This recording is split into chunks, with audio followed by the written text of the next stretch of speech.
So yesterday I recorded a video yesterday morning, and unfortunately there was a glitch in it, so it didn't upload to my computer, so kind of lost it, and oh well, these things sort of happen. So I guess here I am doing it again, and for this one I think I'll do it a little bit differently. I kind of don't know what the direction of it is necessarily gonna go, so I think I'm just gonna try and share sincerely, and I guess just share, well, I guess, yeah, there's a bit of a theme considering it is New Year's Eve day, so, you know, it's really a good time to reflect on what this year has been like for me, so I guess I'll just kind of share a little bit about that. This year was really, really hard,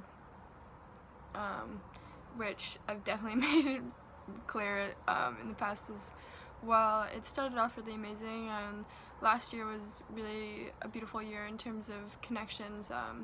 Really made a lot of new connections, and so I found that I was really starting to kind of foster those and develop those, and you know, just as that was picking up speed, I left the end just feeling very creatively inspired and more motivated. I actually left the country and I flew to Guatemala, and I traveled around there for I was in Guatemala for a couple of months, and yeah, it's such a beautiful country, and the culture and the people are so amazing, and yeah, I met some awesome people, and I was in Mexico as well. Mexico is really amazing. I've been to Mexico quite a few times in my life, and it's always so good, and yeah, I can't wait to go back to Central America. But when I came back, I fell apart basically. Felt really lost, really confused. There's just so much chaos for me internally. I just wasn't really ready at all to come home. I really wanted to hit the ground running, but I just felt so lost and confused, and I just felt so much anxiety and stress about having to feel like I had to have my life figured out, and I really just didn't at all. I didn't know how to show up in the world. I mean, I had an idea, but it felt like I'd lost it, and there was just so much imbalance within me, and just so much stress, and that was challenging, but I think that's really natural when you're traveling, when you come back, to have that sort of culture shock, so I don't think that was really out of the ordinary at all. But more than that, I was really physically really ill. My arthritis was starting to get really bad, so I was getting really bad flare-ups, and I started getting really bad anxiety for about 2.5-3 months long. I had 4 or 5 panic attacks a day, and they would range from mild to just kind of just constant anxiety, and just trying to fight off panic attacks, to just like full-fledged, couldn't sleep, couldn't do anything, and it was horrible. And luckily I did have some, you know, resources and friends and stuff that were there to support me, but I definitely felt like insanely overwhelmed, and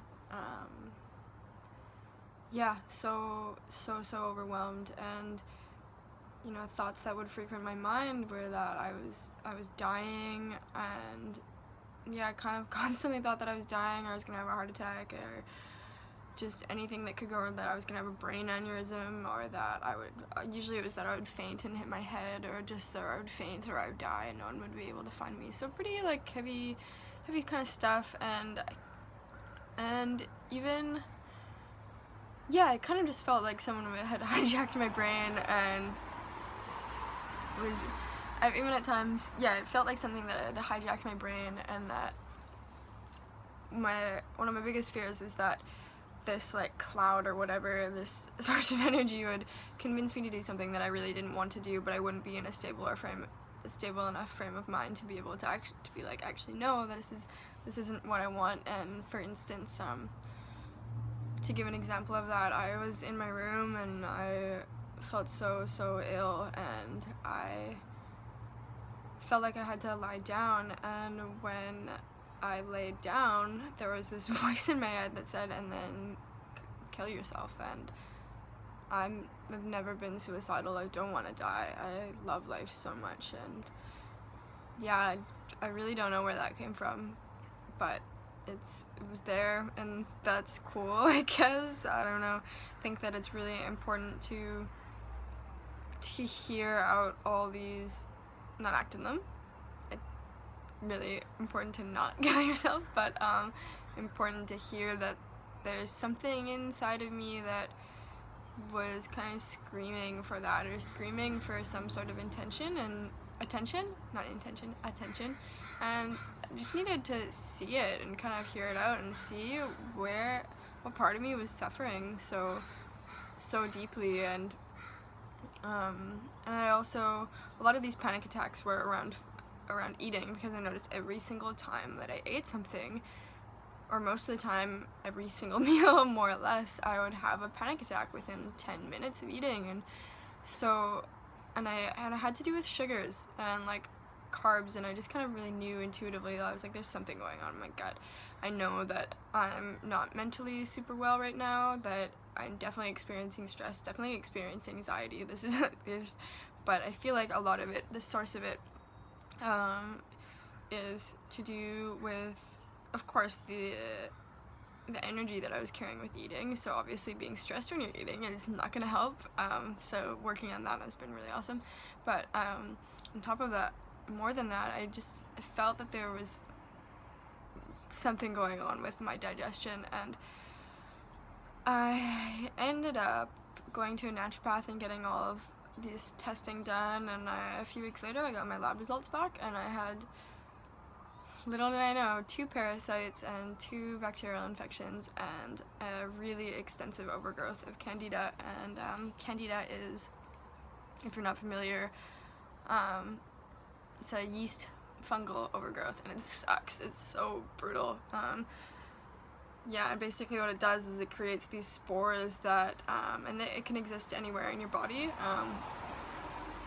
but for me it was in my GI tract, and it was creating these spores that were destroying the cellular lining of my intestinal walls, and then allowing toxins to seep into my bloodstream and circulate to the rest of the body, and just, it's so awful.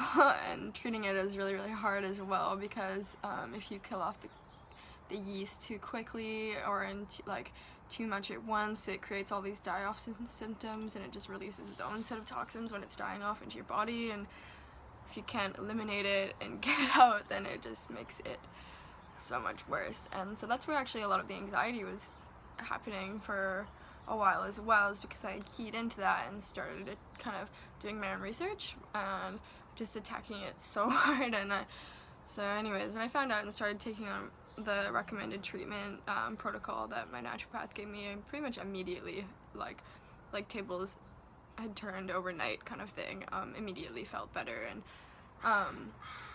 in that sort of physical sense, but emotionally, like, I did feel pretty traumatized from the whole experience of, because as you can imagine, if you were only sleeping 3 or 4 hours a night and having 4 or 5 panic attacks a day, and not being able to eat, and every time you ate something would just go awfully wrong, you'd develop a lot of fear of really just falling apart. So I started seeing someone to start doing like the real introspective emotional work, and that has been so rewarding.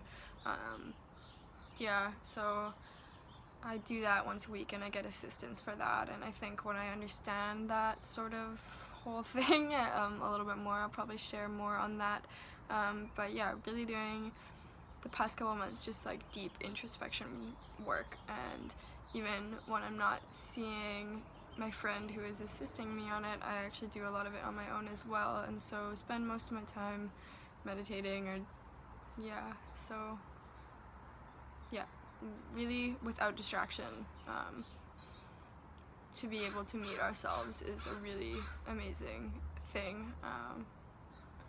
So yeah, strongly encourage that if you feel ready to, because you kind of do have to be ready to really look at yourself, because it can be really, really uncomfortable. And yeah, but anyways, so I think that what I took away most from that really, really heavy period of suffering was, of course, that it ends for sure, but to not attach ourselves to our suffering too much. I think that's can be pretty dangerous. It's because then we begin to write these narratives and these stories, and when we do that, it just stays with us forever. And it's so important to acknowledge our suffering and kind of give it its own life in a way. But if we feed it too much, then it kind of stays stuck on us in a way.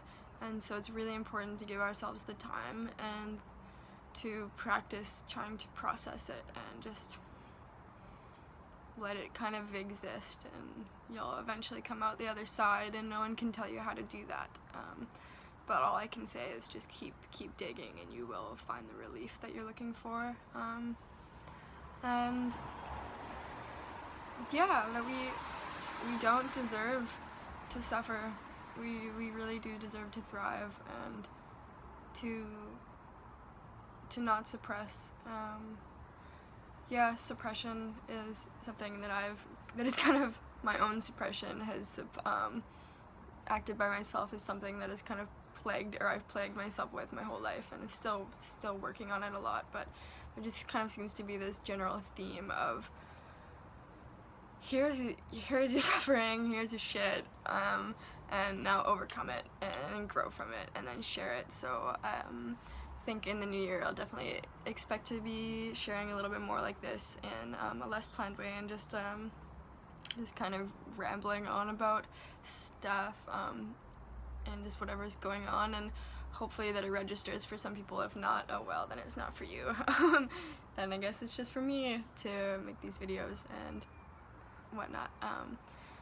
Anyways, actually there was one thing that I definitely did want to touch on, and that was something that I've been kind of toying with the past couple of days and thinking about over New Year's, because obviously like such an important thing, regardless of when it's on January 1st or whatever. It doesn't matter what day it is, but I think it's really, really important to take accountability for our life and what happens in it. And of course there's things that we can't control, but there is so much that we can influence in our own life. So it's really important to take accountability for how life can play out in many ways. And so I think living intentionally and living with purpose or on purpose, that is really amazing. And for me, I do feel a very strong sense of purpose, and I don't necessarily mean that it was, something that I came into this life with, but it's just something that I feel strongly aligned with, and something that is my truth, and that is what I define as my purpose, I suppose.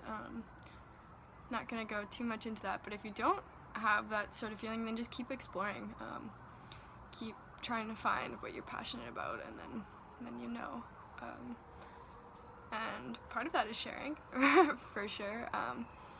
But anyways, so this kind of like phase that I'm going into of overcoming and sharing, and also just stepping into myself a lot more.